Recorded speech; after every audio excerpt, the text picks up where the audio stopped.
record, remember, so we have to press record, and I've done that, so we're now recording. Okay, and good evening, everybody. So it's nice to see you here, and it's good to finally get back together again, isn't it? I think this is the way that we're going to be doing meetings for the foreseeable, for the time being. I just can't see us all getting together in our usual environments for the time being. So what I'm trying to do is contact each of the speakers that we have lined up. Now, Ben's an absolute star because he wasn't lined up to speak to us, but he stepped into the breach to give this a go, to see how this works. But I'm contacting the speakers as well that we've got lined up through the next few months to see if they're willing to present to us via Zoom. So this could become a regular thing. And hopefully it'll work without any problems. Great to see regular members here. It'd be great if you can just type hello into the YouTube chat box if you know how to do that. If you don't touch it. But if you do, it'd be great for you to say hello so we know who's here. And welcome as well to any visitors, as it were, who've joined us as well. Wonderful to see you here. Now, so yeah, as far as parish notices go, that's all I've got to say really, is that we're in the process of contacting those speakers to see what they can do. So without further ado, I think I'll hand over to Ben, if you're ready, Ben, to give us your talk on hijack biology, stories of mind controlling parasites. Go for it, Ben. All right, thanks very much, Simon, and thanks to all of you that have turned out this evening. So my name is Ben Evans. In my normal position, I am Science Communications Officer for Chester Zoo up here in the Northwest, where I sit currently, a position from which I'm currently furloughed during this global pandemic. So I thought I'd revert back to something I was interested before I did this job, which was parasites. It's why I did my masters in at the University of Bristol.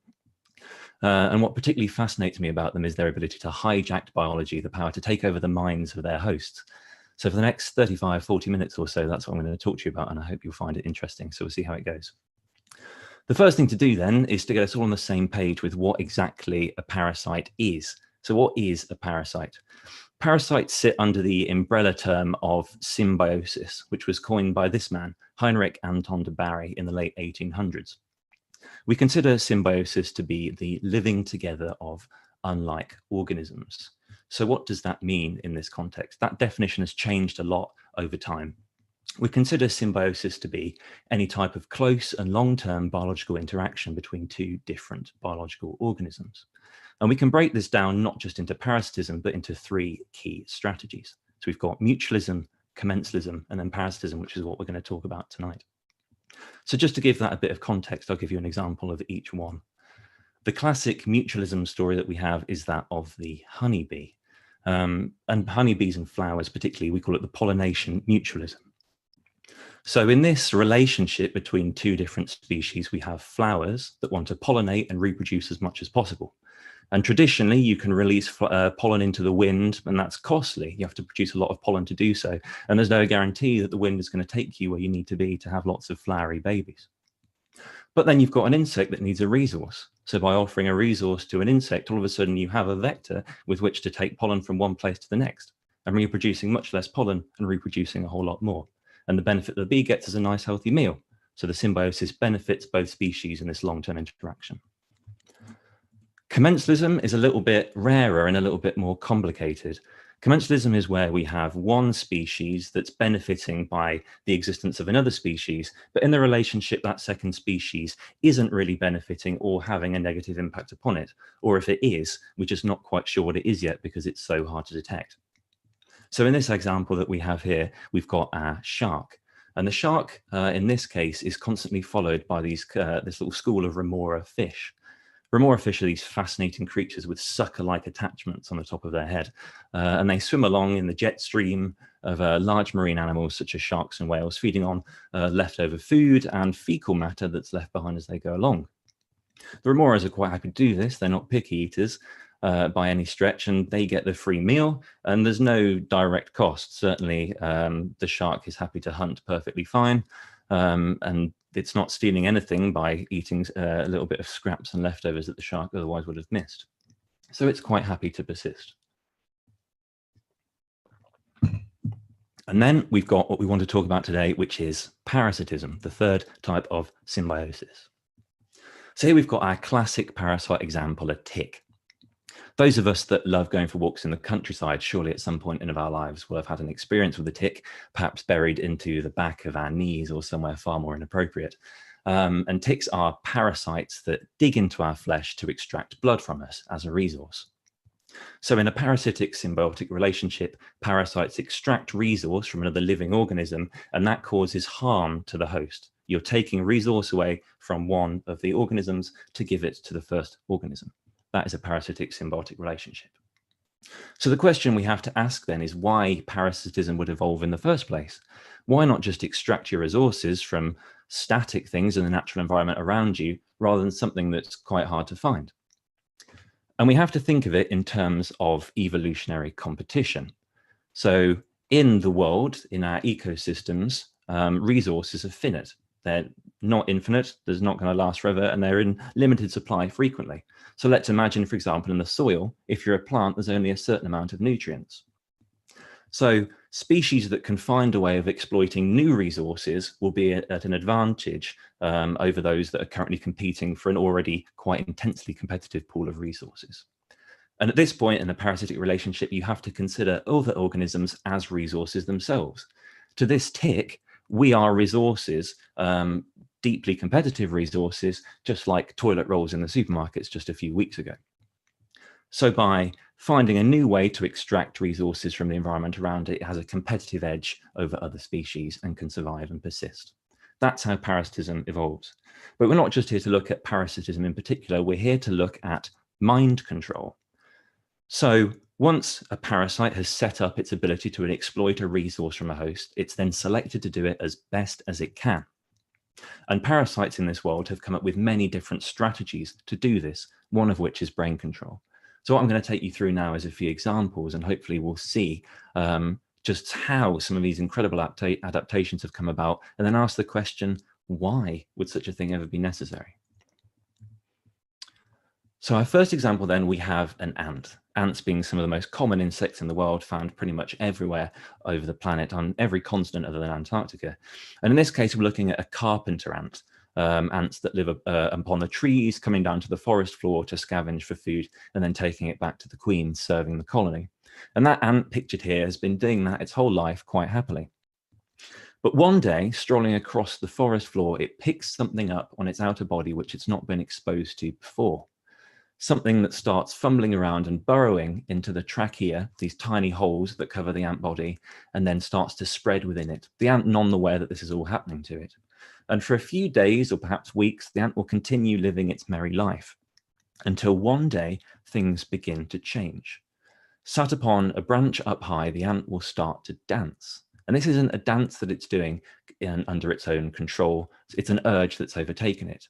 And then this dance becomes convulsions, and these convulsions become seizures that launch the ant from its height, toppling it down to the forest floor. Now, fortunately for the ant, or perhaps unfortunately for the fate that awaits it, ants don't have a very high terminal velocity and thus survive this fall to the ground. And at that point, this convulsion becomes an urge to walk.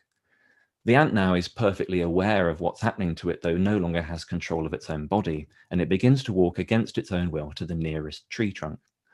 And once at this tree trunk, it starts to climb, specifically to an area of about 25 to 30 centimeters above the ground. And just why that specific area we'll get to in a second. Once it gets there, it finds itself a leaf. In somewhere like a tropical forest, these are abundant. That's the main place that we find these species. Once it finds this leaf, it takes the big stem that's running through the big vein that's running through the center of the leaf, and it clamps down hard. And it will never let go of this bite again. It bites down, never to move. We call this the ant's death grip. And then a few days later, with the ant stuck in its own body, unable to move, this happens. Something shoots out of the back, just like this. Let's have another look at that. So those of you that are fungal experts will recognize this as a fungal fruiting body. A fungus has hijacked this ant, taken over control of it, and then used its body as a breeding ground to further its own survival. What is this? We call these fungi Ophiocordyceps, which is a genus of many species of fungi that have learnt to parasitize insects, in particular ants. So the question then is, how has it done this? Originally, if we imagine this group of fungi evolving to parasitize insect species, so no longer is it competing for resources in something like soil as other fungi do, and it's found a new way to exploit a niche, just like we mentioned before. So it has a two-step strategy then to make the most of this niche once it's got there. It wants to reproduce better than any other fungi that have also learnt to parasitize insects and compete for resources better, and so on and so forth. So the first thing the fungus does is attack the brain. And then after this step is complete, it moves on to attacking the muscles. And if we look at this in the context of the life history story we just talked about, so we have our ant that picks up Ophiocordyceps unilateralis on the floor. And then after a little while, the fungus cells begin to migrate into the brain area. Originally, we thought the fungus might physically penetrate the brain and manipulate it in some way, but we now know that this isn't the case. Rather, it uses a strange cocktail of chemicals that we call metabolites. And these metabolites are hugely important for the brain processes of basal organisms such as insects. And by manipulating the concentrations of these chemicals, the fungus can get it to do bizarre behaviors. Now, I should stress at this point that this is often cutting-edge research, as we'll see through these examples, and we're still, to some extent, not quite sure of how the changes of these concentrations lead to such specific behaviors. We have a good idea, but nobody's really sure just yet. So once the brain chemistry has been changed and we see this complete removal of the body functions, the need to shake and then to find a place to climb, the fungus then moves into the muscles, where it again secretes a chemical of cocktails, completely fixing the muscles in place. So this is the muscles in those thick mandibles, the ant jaw, and then in the locomotory muscles as well, causing them to atrophy and die. And then the ant's not going anywhere. And then those cells begin to multiply massively. It's fixed in place. The fungus completely fills up the ant body, absorbing all that delicious hemocoel, the fun juice that makes up the ants in a body, eventually coming for the organs until there's nothing left but the brain.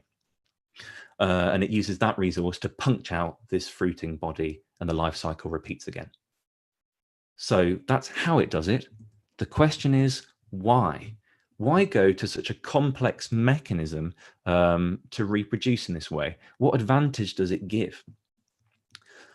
We have to focus on something we mentioned before, which is that 25 to 30 centimeter range above the ground. What's so unique about that space? So if we think of the conditions that a fungus needs to grow, if we think where we find fungus in our own homes, most frequently it's places that have been allowed to become damp, moist, and warm.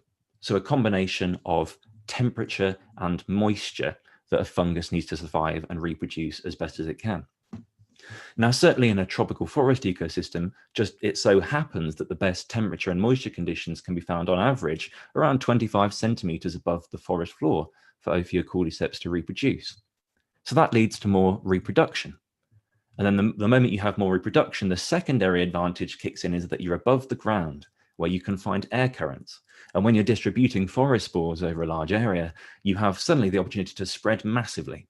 And we've seen before entire colonies completely wiped out by particular strong strains of Ophiocordyceps before.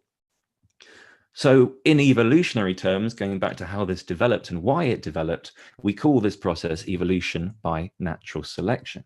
So we have at some point, individuals of the Ophiocordyceps species and genuses that have developed the ability to hijack an ant brain, and in doing so have found the ability to reproduce more. This trait and genetic material that leads to these unique adaptations becomes more popular in the population, and away we are. All of a sudden, we have this fantastic behavioral modification, and that's why it evolved. And they can even take this fantastic adaptation a step further.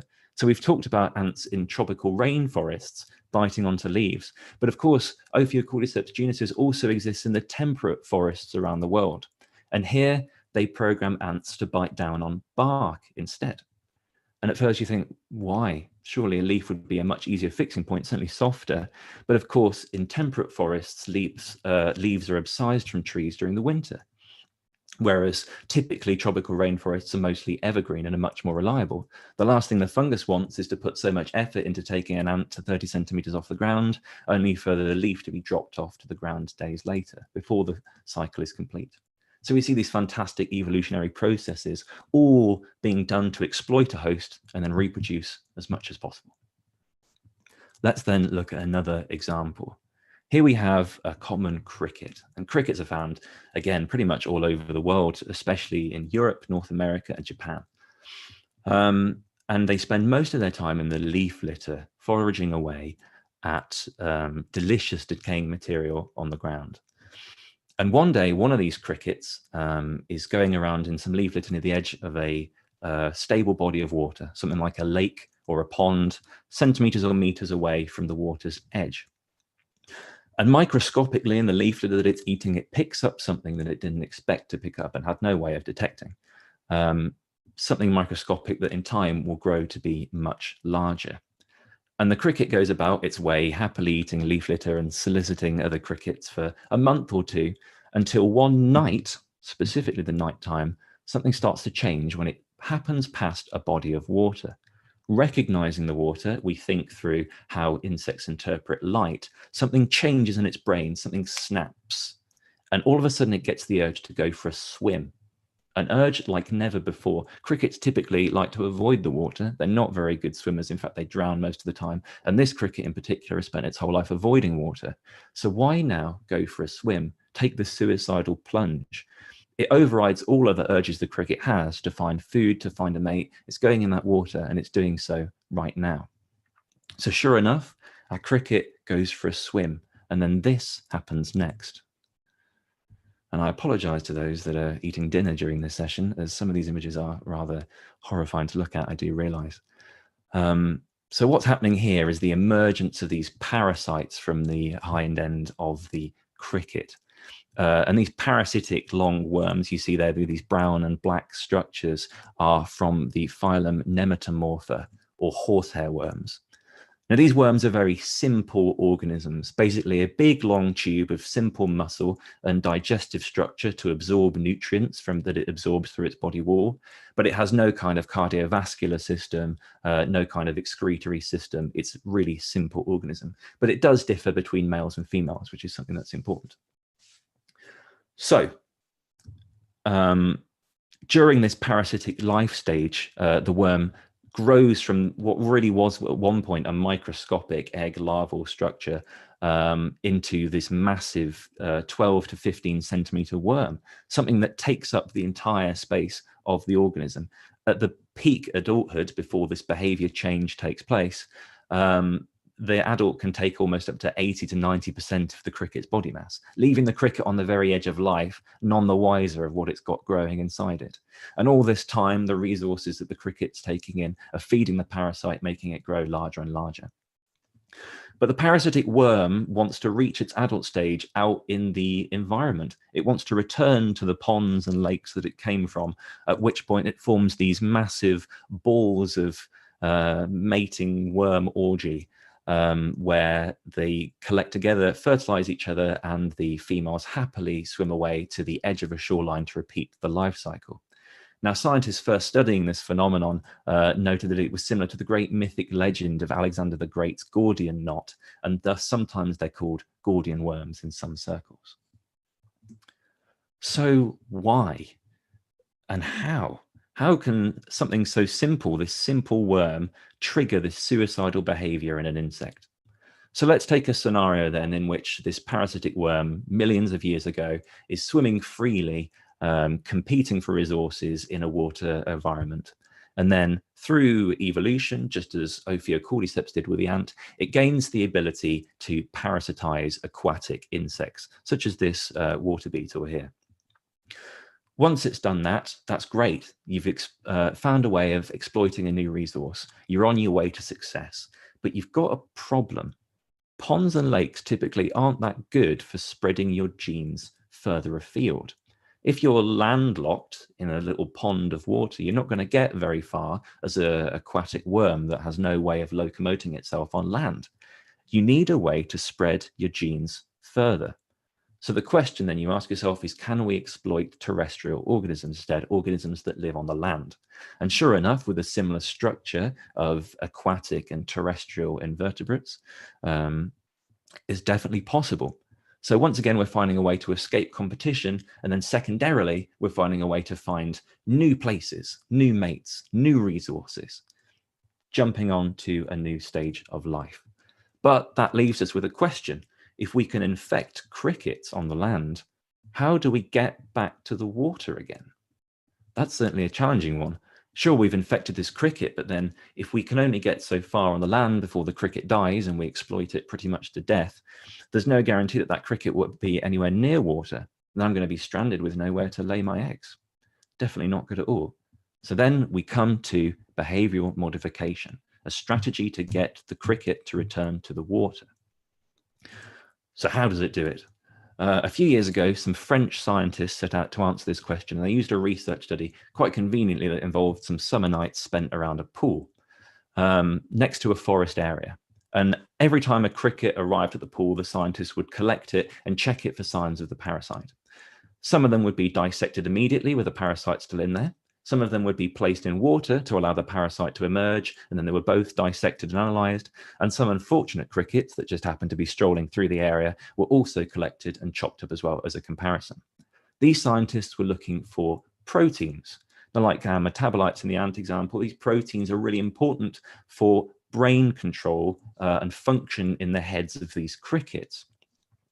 And the scientists noted two different types of proteins that varied significantly between parasites infected with the nematomorpha worm and parasites that were, and crickets that weren't infected with a parasite. So we're looking at crickets that are and crickets that aren't.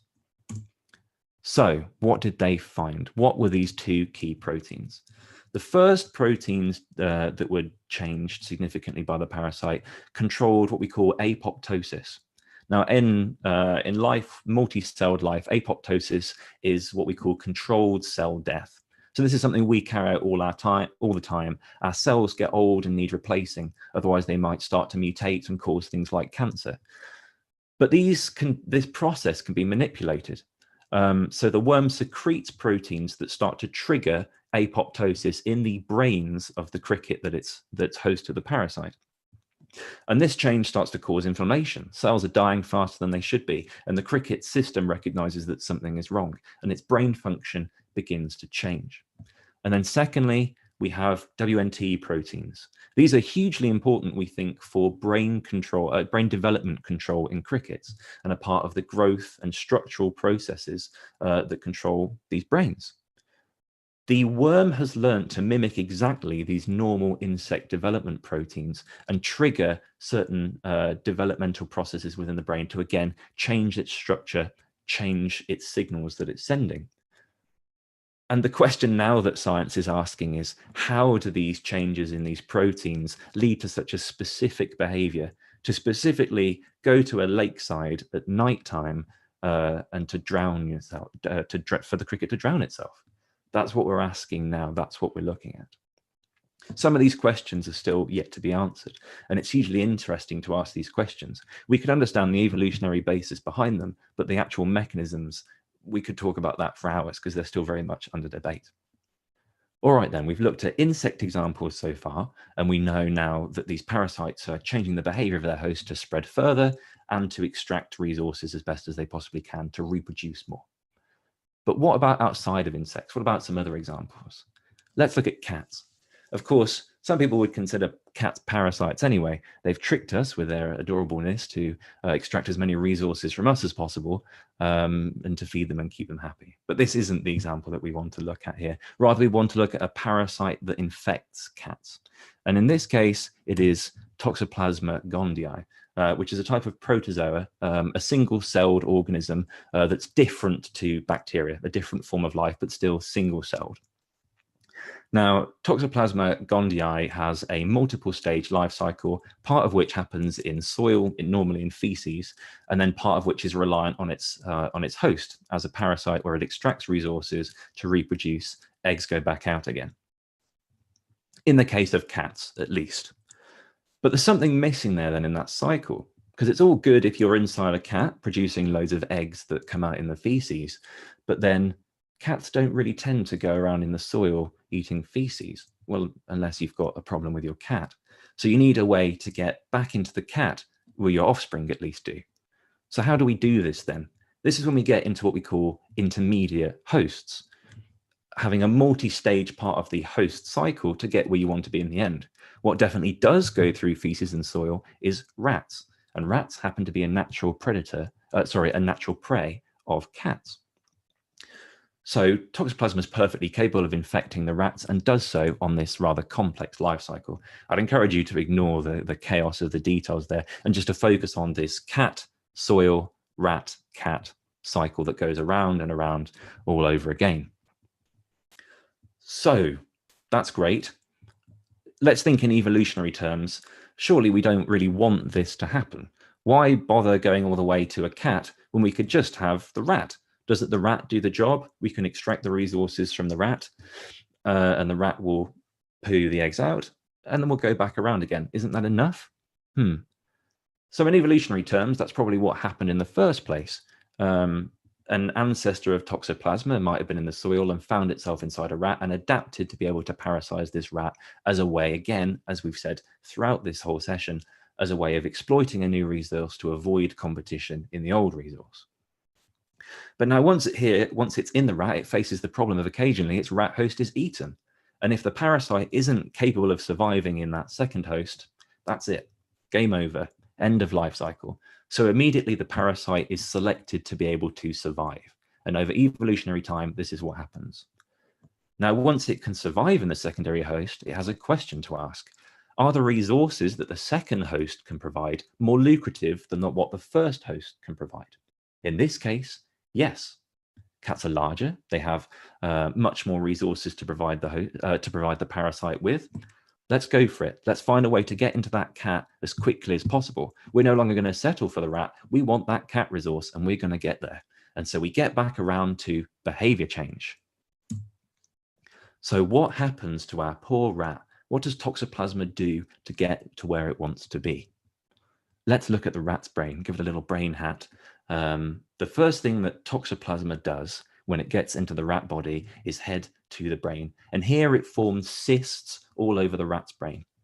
And these cysts start to pump out chemicals, a theme that we're seeing throughout this. In this case, it's chemicals that alter the production of neurotransmitters in the rat's brain. Now, just like in our brain, neurotransmitters are the chemicals that allow our brain to function and do everything from body regulation to our thoughts. So Toxoplasma alters the concentrations of key neurotransmitters. The main one historically in research has been dopamine, which is very famous. We're all familiar with how dopamine exists in our bodies and is an important neurotransmitter for mammal life. So more dopamine, what does that do? Or in theory, what does it do? Something changes. Not me personally, scientists did a laboratory experiment comparing the behavior of rats infected with Toxoplasma against the behavior of rats not infected with Toxoplasma when exposed to cat urine. And they looked specifically at fear and anxiety responses. So of course, as expected, rats not infected with Toxoplasma when exposed to the cat urine wanted to get away from it and began showing the classic behavioral traits of anxiety behaviors. They want to get out of there or they're going to get eaten. The genetic drive to say, get the hell away, you're in danger, very much happens. However, in our Toxoplasma infected rats, nothing. Or in fact, frequently the opposite, where the rat was attracted to the urine itself. Toxoplasma gondii has managed to completely turn off some of the most basal instincts in all life, and that is to not get eaten. It turns off fear. It turns off anxiety. Now, for some of us, that would be quite useful, but certainly it's not good for this rat. Certainly not good to be attracted to cat urine when there's likely to be a local moggy stalking around that's going to have you for breakfast. But of course, that's where the parasite wants to be. So it manipulates its host into changing its behavior to seek out something that's likely to get it killed. Behavioral modification for yet another goal. But at the same time, now we're seeing this common theme throughout. We've avoided competition by exploiting a host, and now in the host scenario, the parasite adapts further, whether it's to reproduce more, to find new locations, or to jump from one host to the next as best as it possibly can. Parasites are capable of using behavior change in the brain of animals to achieve its goals. And this is across a diversity of life, not just small mammals, not just insects, but fish, crabs, birds, everything you can think of. So the question then that I'm sure some of us are asking is, what about us? Are we susceptible? Parasites are not only the traditional worms that we think of in our worlds of medicine, but also bacteria, viruses. Every disease-causing organism that infects us is by definition a parasite. It's taking resources from our bodies and causing us harm in the result. But famously, it's hard to think of any examples where a parasite has been capable of influencing our behavior, surely, or is it? Researchers have sought to investigate these questions for a long time, and we'll go back now to an example that we've looked at already, toxoplasma. Because of course, Toxoplasma gondii isn't just this in this simple loop of rat, cat, egg, and back around again. It can infect many other things as well, and one of those is humans. So often, particularly if you've got poor hygiene choices, if you're cleaning out your litter tray and you get some cat feces or other material underneath your fingernails, don't quite wash before having your evening burger, you're going to take something in. And for most of the time, this is pretty fine. Our immune systems can deal with Toxoplasma gondii fairly well and at least keep it at bay in our bodies, if not eradicate it completely. However, there are many diseases in this world that compromise our immune systems. So in people infected with HIV, certainly toxoplasma is one of the common causes of ultimate mortality in these people. So it's certainly something we have to keep an eye on. But just because toxoplasma could infect us, surely it doesn't change our brains like it changes rat brains, does it? Scientists sought to investigate this in the latter half of the 20th century, and there's a common trope of the crazy cat lady, where there's some association, perhaps through word of mouth, between old women in this instance, in popular culture certainly, but definitely not limited to women in practicality, collecting lots of cats and then going a bit batty as a result. And this is, we're talking about mental conditions here like schizophrenia. Is toxoplasma what's causing this? Scientists sought to investigate the link between the two, and so far evidence has been mostly inconclusive, saying that no, it's likely not toxoplasma that's causing this. Rather, if you're predisposed to collect a load of cats and have some kind of dingy life in very poor conditions, you're most likely susceptible to mental illnesses in the first place. And toxoplasma is more a secondary condition of having 40 cats and not looking after your house very well. So perhaps not, though it can't be ruled out for the time being until we're absolutely sure that toxoplasma isn't doing something to our brains. So that's one example in popular culture. What about another one? The classic zombie trope. Now here we've got a virus commonly in popular media, a virus that's taken over the human mind to spread, to reproduce. It's found a new niche and it's reproducing better than ever before, to the point where human extinction happens. But of course, zombies aren't real. Surely not. In fact, we can be quite happy with our pint here, although the pubs are of course closed, that we don't have to worry about zombies for the foreseeable future. Or is that really the case? Zombies are one word of saying behavior change in a mammal. Rabies causes effects similar to the zombie trope. Zombie trope is first itself based on the idea of rabies. And very commonly in films you see, oh, the mutation of a rabies virus has caused this zombie outbreak. So what actually happens in practicality? Here we see a picture of this dog here that is unfortunately suffering from rabies. It's got to the very late stage of the illness, and the rabies virus has completely overwhelmed the brain to the point where the dog's no longer responsive to most stimuli. And shortly after this, it will become completely comatose and then pass away. And this happens with near enough any dog and indeed human that is infected with the rabies virus. In fact, it's one of the most deadly viruses to humans that we know of. It's only something like 6 or 7 people that have ever survived this disease. And even when that has happened, there has always certainly been massive long-term consequences, such as paralysis or significant brain damage that rabies does to the human body as a result. But this comatose rabies isn't the kind of behavior change that we're talking about. What we're thinking of is furious rabies. We imagine in our head a dog infected with rabies as angry, as foaming at the mouth as it hunts down things, and is far more aggressive than it ever normally would be. And that is where the original idea of zombies comes from. So what makes a dog infected with rabies more aggressive? Something that scientists are still asking today. And although we've got the first foundation ideas of how rabies virus modifies cells and modifies the brain, still today, this is hotly debated. So I don't have a distinct answer for you, because the truth of it is it's far above my level. And in fact, I would only go to so far as to say the very top of the medical cohort of scientists would be able to answer that question properly for you, as it's still very heavily debated today. But there is some aspect of behavior change in humans as well, and not just in the brain, where the questions are still very much being asked, but also in the throat. So this is a human that's unfortunately got to deal with the consequence of rabies. A black and white photo taken around the 1950s, 1960s of a patient in the United States infected with the rabies virus.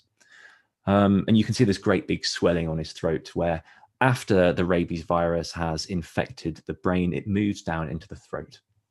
Now, once it's here, it sets up shop in the muscles of your throat, and it begins to multiply. And scientists think that it starts to bind with the receptors for a transmitter called acetylcholine.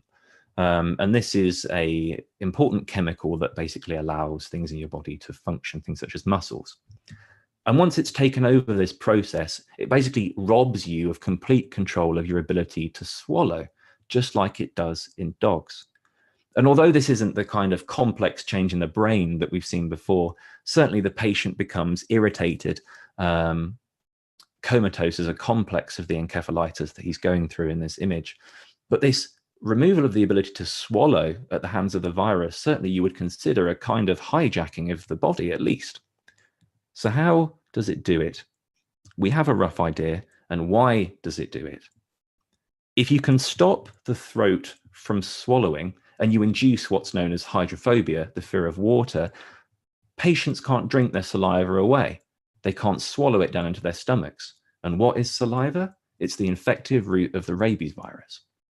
So rabies is modifying its host again to maximize its reproduction, to spread further, to increase the chances that it will pass on and infect more individuals. Just as it does in dogs with saliva flowing down the face, also does so in humans. Of course, our behavior is slightly different.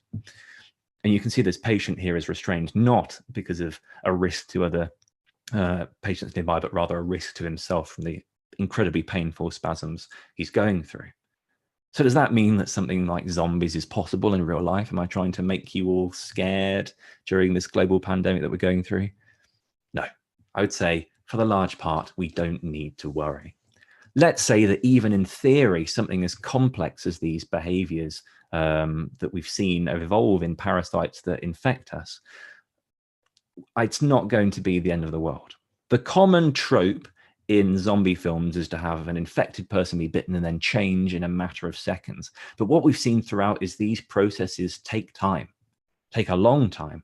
In fact, in people that are bitten by rabies, some cases have been as long as 20 or 30 years incubation time in the body before presenting with the final deathly march, as it were, where the parasite, the virus, begins to take over. So that gives us time to act and time to deal with it. If something were ever to arise, which again is incredibly unlikely, certainly we really wouldn't have much to worry about. Or perhaps we would. It's something that future medicine will have to ask. But for now, unless you're an insect, I really wouldn't say to worry too much. If you do find yourself as an insect, then make sure you stay away from the water.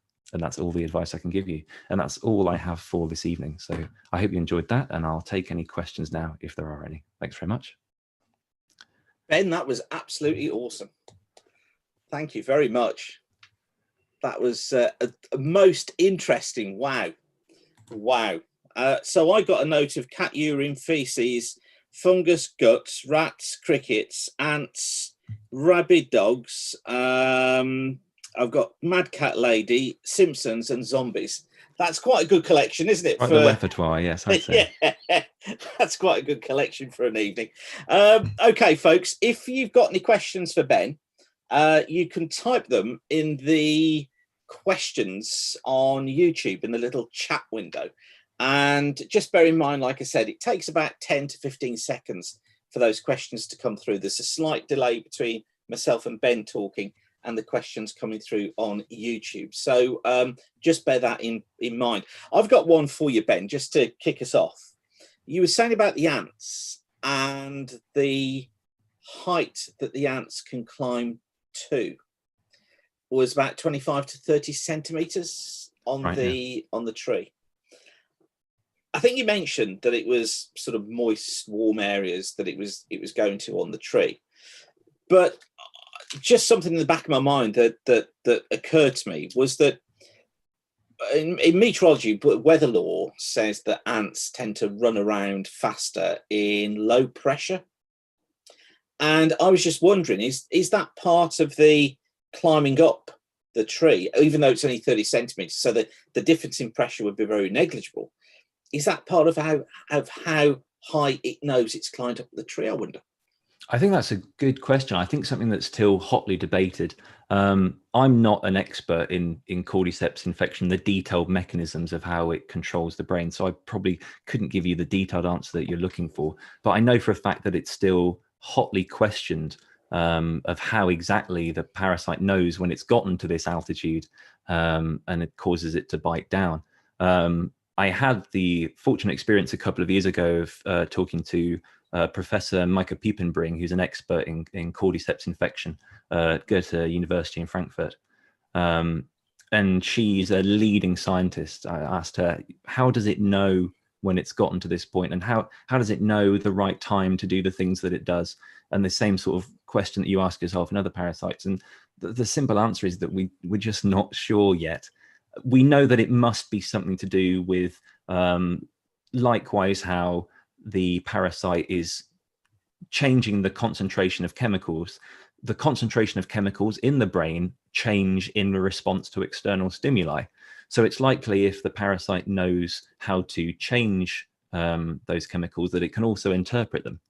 So as the ant is receiving these messages and the chemicals in its brain change, it's likely that the parasite has a way to read these.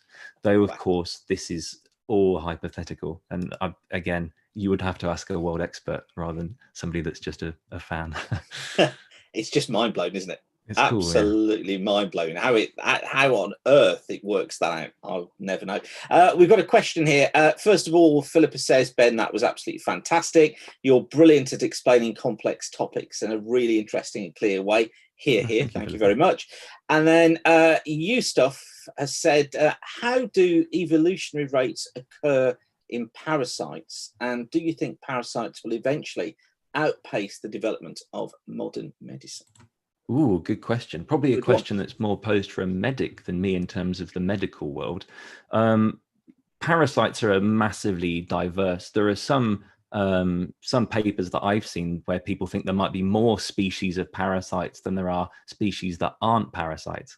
So it's sort of a hard question to answer, because the evolutionary rates not only will change in time, even in a particular group of parasites, but will also vary massively between species. And this can be very fast. In a matter of a few generations, adaptations can accumulate and change the way that an organism behaves. But also it can take millions and millions of years for these traits to arise, where it just takes the right mutation and the right circumstances for the selection to be just suitable. So it will vary hugely is the answer to that question. The question about will it ever outpace modern medicine? It's a question for a medical expert that's looking at things like resistance. If we're talking about infecting humans, which I guess would be the concern for humans, but also from a conservation perspective, infecting animals, you'd have to look at it case by case. And the question will be, how much resources can we put into solutions and how feasible is it? I think I have some faith in our medical community and the power of research that we'll always overcome it. But of course, the question's always there, what if not? I'm sure there's hypotheticals out there. Yeah, absolutely. Absolutely. Great question. That was from Will, by the way. So great question, Will. I just wondered if Alan's got anything to add to that as well. Alan's joined us on Zoom as well. So Alan, I wondered if you've got anything to add to what Ben said there about parasites and the effect on animals. Hi, Alan. Hi there. I'm just going to, there you go. I'll put you on camera there. I don't know whether people can see me or not. Yeah, we've got you. We've got you. Have you got anything to add there? Yeah, I appreciate about the rabies. It fits in with the talk I once did a long time ago. Do you remember? Yeah, absolutely. I remember that. One of the things I thought I had heard is that even the common cold virus has an effect on our bodies in terms of helping itself to spread. Because obviously, and this obviously fits in with COVID-19 as well, it causes us to sneeze and cough. And obviously the virus is in those secretions. But I do wonder whether it has an effect on the way we behave to ourselves, like touching our faces, like touching our eyes, touching our noses, and therefore helping to spread itself into the environment. Yes, I suppose you'd have to wonder, wouldn't you? Yeah. I suppose those things are associated with the symptoms themselves anyway, aren't they? What we already touch our faces something like 2,000 times a day, rather, if you believe the words of the popular articles that are going around in the moment. So I'd no idea if, I suppose you'd have to do a study on how it does change how we do things like touch our faces and spread the disease to surfaces, and if that has any effect on the predicted transmission as opposed to the normal routes through water globules or something like that in the air. I'm sure somebody must have done a study.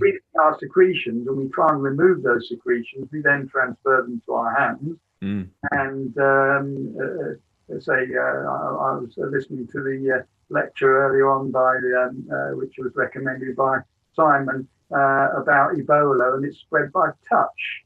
Well, presumably COVID and common colds also spread by touch, contact with the secretions and so on. And of course, if we didn't produce the secretions, we wouldn't need to blow our noses and things like that, and therefore get the virus onto our hands. That's true. I guess then we're getting into the barrier between sort of a parasite that's adapted to take advantage of normal behavior, and then a parasite, the examples that we're talking about, that are directly influencing behavior in the brain. So the question is, does the common cold modify our neurotransmitters? I'm not sure. You'd have to have somebody that looks at the common cold. But I'd say that the key difference in there is that what we're discussing is, a parasite taking advantage of existing behaviors is one thing, but then modifying existing behaviors into something, unnatural for the host, that's something else entirely. So I think you'd have to look there at the definition, and then if those things that actually exist in the first place. But really good question. I mean, one of the things that COVID does is affect your sense of taste and smell. Now, why is it doing that? No. I expect there'll be lots of research on that in the months to come, so we'll find out in time.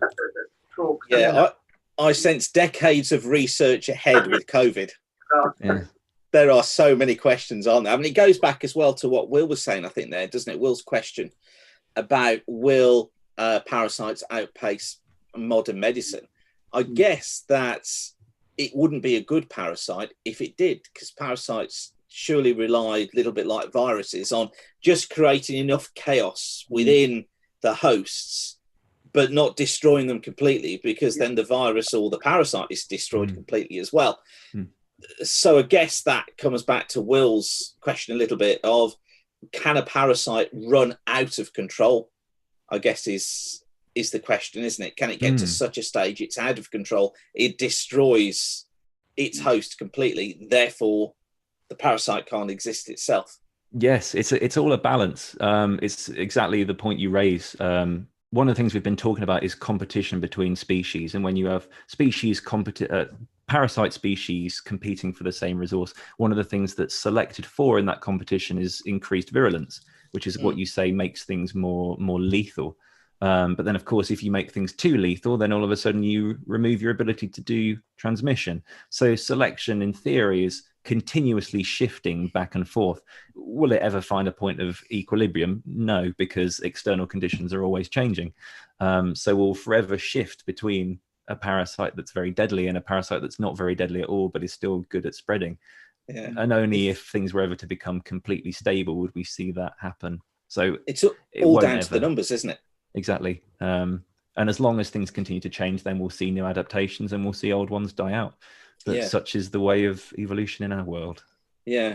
The talk Alan referred to there is one of the best talks that I've seen for a long time. Those of you who haven't watched it yet, if you go onto the Womben Scientific Society Facebook page, and I think I'll be able to link to it on the YouTube channel now as well, was a talk that Chris Whitty gave 2 years ago into the possibility of a global pandemic and how it would be dealt with. And it is fascinating to see what he said 2 years ago, compare it to how COVID is being dealt with now, and also the comparisons to other outbreaks elsewhere in the world is fascinating to see. And the statistics and the numbers behind that, that's well worth a view. Sorry, Alan, you were saying that. Yeah, I was thinking about well-adapted parasites almost then become commensals, don't they? I was thinking that there's a fact that women's breast milk contains a product that is absolutely of no use to the baby at all, but it's there to feed bacteria in the baby's gut. And those bacteria, I think, help with the baby's immune system. Mm-hmm. I may have got the facts wrong with that, but I think there's a link like that. So there's these bacteria which theoretically could be parasitic, but are of benefit. So it may not be quite parasitism, but they are using resources, but we've adapted to them to produce a resource that then helps us back. Amazing. Yeah. It's constantly in balance. Under the umbrella of symbiosis, species are constantly moving from mutualism through commensalism into parasitism and then back again, just like species swing about in virulence. It's constantly changing, and it will depend on the selection, as you say. I think we've got another couple of questions in the chat. We've got a couple of questions here. We've got Sue says, very good. Hope you don't meet many parasites at the zoo. So do we. Great one. I like that, Sue. And what do we got here? Linda says, do we think that the ant is aware of being manipulated? Oh, that's a good question. Okay. I don't think we know yet, but actually, in regards to the cricket example, if I just take it away from the ant for a second, there's always selection for the, in some cases, the selection for the infected individual to be able to fight back, as long as it's beneficial to do so. But the question is it beneficial to do so? Ants are an interesting case because they're animals that have what we call eusociality, where they're focused on the benefit of the colony rather than the benefit of the individual. So in this instance, is it better for the survival of the colony for the ant to recognize that it's infected and then get as far away as possible? Or is it better for it to fight back against the infected? What is the cost and what's the solution? And this is something that's going to be playing out in evolution right now. But on the cricket example, one thing I didn't mention is the French study on that swimming pool also noted a change in protein, but not from the parasite influence side, but rather from the cricket side as well. And while it's very preliminary research, that it suggested that protein might be related to the switching off of certain parts of the brain. And it's the cricket doing that, not the parasite. So the paper hypothesized that This might be the very beginnings of a cricket defense system to effectively disable the parts of the brain that are coming under attack from the parasite before the parasites can get to it. But again, this is really early stage research and we're not sure yet. But in answer to your question, almost certainly they will start to detect that they're infected. But then the question is, what do they do about it? You have those two options, and it depends what species you are, what circumstances you're in, under how you respond to that. So yes, great. Hopefully that answers the question in some way. Thanks, Ben. Okay, Adam says very well presented, Ben. Thank you. And Linda says thank you, Ben. That was a great answer. Love the new exhibits at the zoo. The phosphor is great. Yes, they're lovely. And got a question from John here, John Smith, who says, do parasites have a symbiosis with viruses which may aid the changes? Do parasites have a symbiosis with virus that may aid it? When you say symbiosis, are you referring? Sorry, I'm not sure I understand the question. I think what John's saying there is there a similarity between the parasite and the virus that then helps those changes take place? So, i.e., I think you probably answered it a little bit in the answer you gave to Linda's question, where they're helping each other out, and then one becomes the dominant power. Sure, yeah. I sort of interpret it as is the collaboration between these sort of parasites and viruses themselves. Just as in, do we get more complex systems, I suppose? Please correct me if I'm wrong, if that's nothing like what you're asking. I've chosen, for the case of simplicity in this, and just because it's at the limits of my understanding, to focus on examples where there's parasite and host. But often we have way more factors at play, where we've got parasite, mutualist, parasites working together in a mutualistic way to take advantage of a host, or multiple hosts that are subject to the same parasite in a mutualistic relationship to fight off said parasite. And then you get into levels as well of hyperparasitism, and this is where a parasite that infects another parasite. So I think the most extreme example of that is in the wasps that form galls in the leaves of oak trees, and they have 5 stages of hyperparasitism, as in, so the wasp has a parasite which has a parasite which has a parasite which has a parasite, which is yeah. And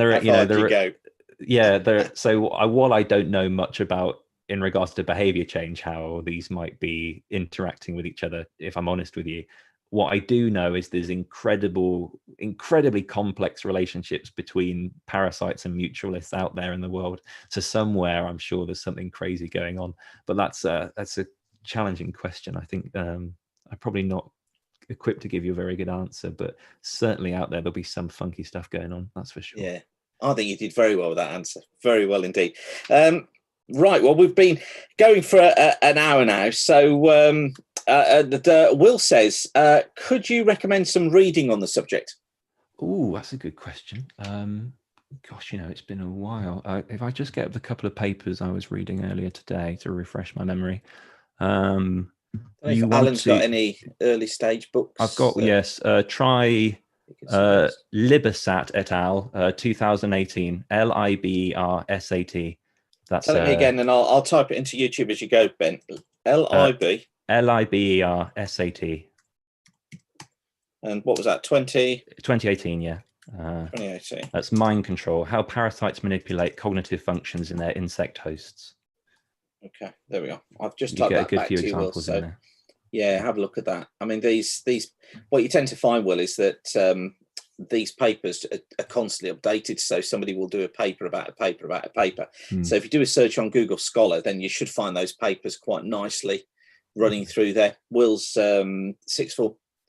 You'll be getting used to seeing these sort of papers. Well, excellent. Thanks, Ben. Okay, so that's bring us to a close. I suppose I should have said to you, Ben, how are you getting on? Where are you at the moment? And what's going on with the zoo?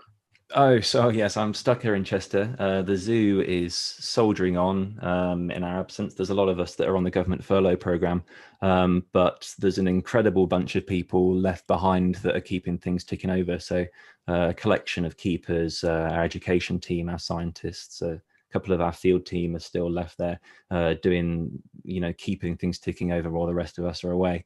And yeah, I'm sure they're doing a fantastic job while I'm not around. And hopefully hope to be back soon, but we'll have to see how this all goes, won't we? I was going to say, well, let's hope. I mean, it seemed today that we will get some idea next week of how this is going to be eased up. So let's hope that you're back there pretty soon. So what are you doing in lockdown, though? How are you? I'm doing things like this. Entertaining yourself. Yeah, you're doing this. Yeah. Yeah. Doing some reading. Yeah. Getting through some books, getting through Netflix. Yeah. I'm sure, like the rest of the country. Yeah. Well, I'm just hitting Amazon hard as well. These are the books I'm reading at the moment. Have you read that one? That's Sapiens.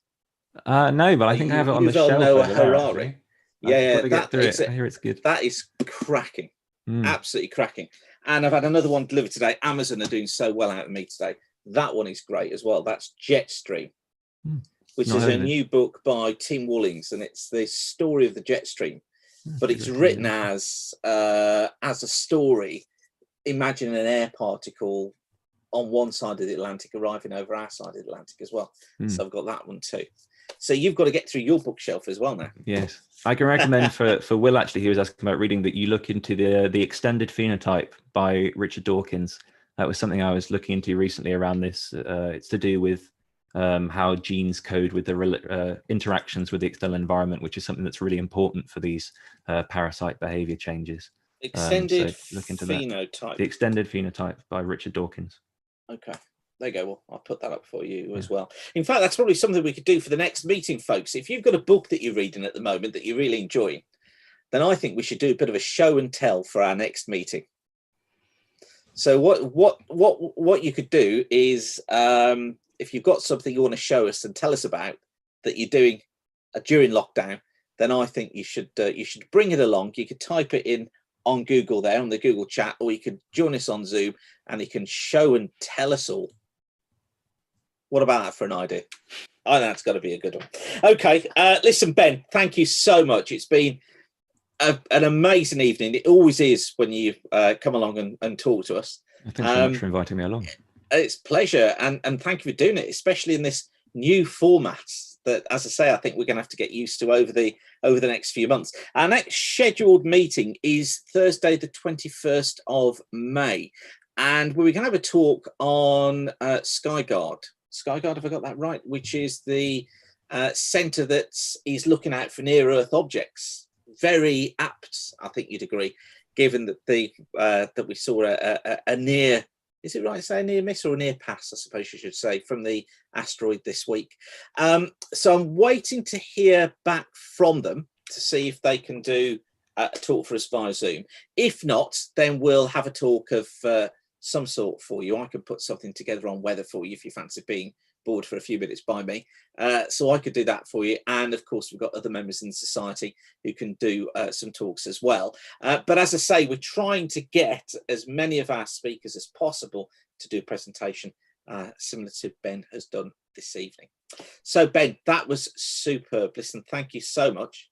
Hopefully you can be back to something near normal within the next few weeks, and you don't get too bored there in your flat in Chester, waiting to get back to the Zoom. And you, Simon, stay safe over there. And thank you everyone that came to watch, and I hope you're all safe and remaining healthy.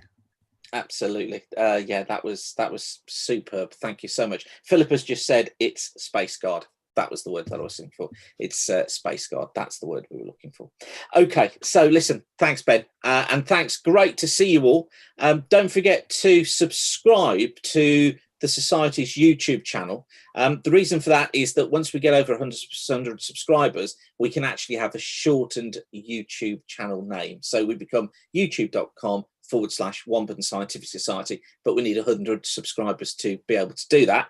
And the recording of this lecture will be available via the channel as well in the next few minutes. So thanks for coming along, everybody. Lovely to see you all. And please, please, please stay healthy, stay safe, and we will be in touch very soon. Cheers, Ben. Thanks, Simon. Have a good night, everyone. See you soon. Thank you all. Bye, Alan. Bye. Alan's joining us on Zoom. See you, Alan, and good night, everybody. Stay healthy. See you soon.